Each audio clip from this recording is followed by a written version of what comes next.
You're with Johnny Vedmore on today's News Talk, TNT. Hello, welcome back to the Johnny Vedmore Show. I'm here with Ian Carroll. We're talking about some interesting stuff. Brilliant to have someone who's such a good investigator, good researcher on the show. I'm really, really excited about this. So the move to ban TikTok, which we were talking about before the break, was obviously partly due to the intense pressure and funding which American politicians receive from the Israel lobby. In this election, you have three Zionist candidates running for office. Do you think any anti-Zionist political candidate would be allowed to run for president? Um, it's a complicated answer because yeah, they'd be allowed to run for president, but would they ever have a real shot at getting to the presidency? And there's examples like Jill Stein, for example. Um, I mean, there's more than just her, but she comes to mind. And I think that you need look no farther than the U.S. Congress to realize the amount of moving power that the Israel lobby has to not only fund pro-Zionist candidates, but also to undermine anti-Zionist candidates' campaigns, to run against them, to boost their opposition, etc. And that's only in the realm of political lobbying money, let alone other influence factors, blackmail factors. So in today's day and age, this year, I don't think it's actually reasonably possible. And our three candidates is a perfect example of that.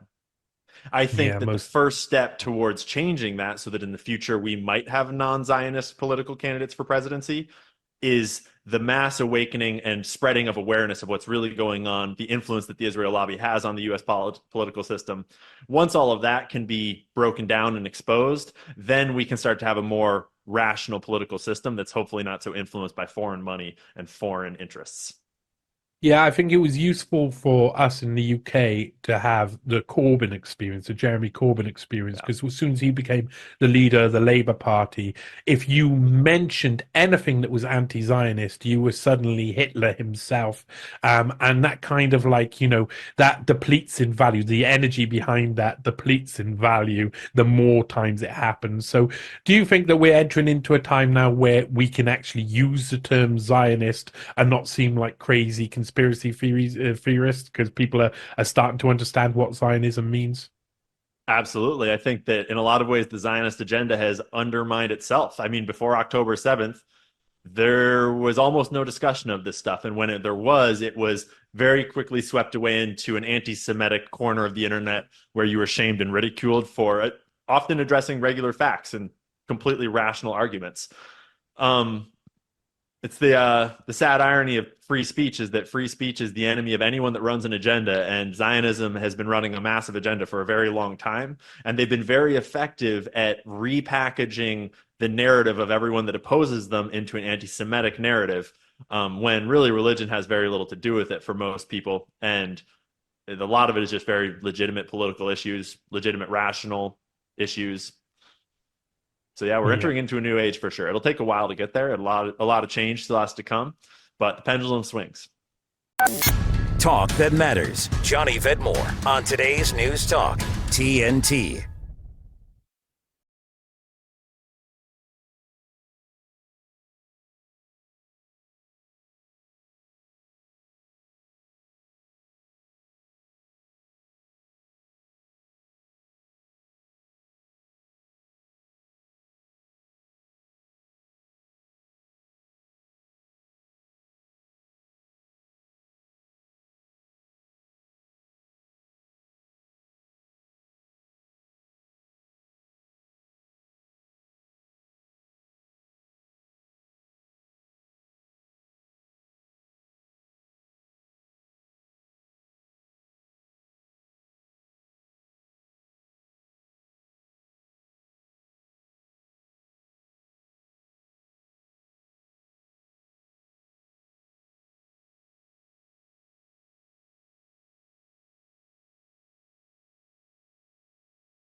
This is Johnny Vedmore on today's News Talk TNT.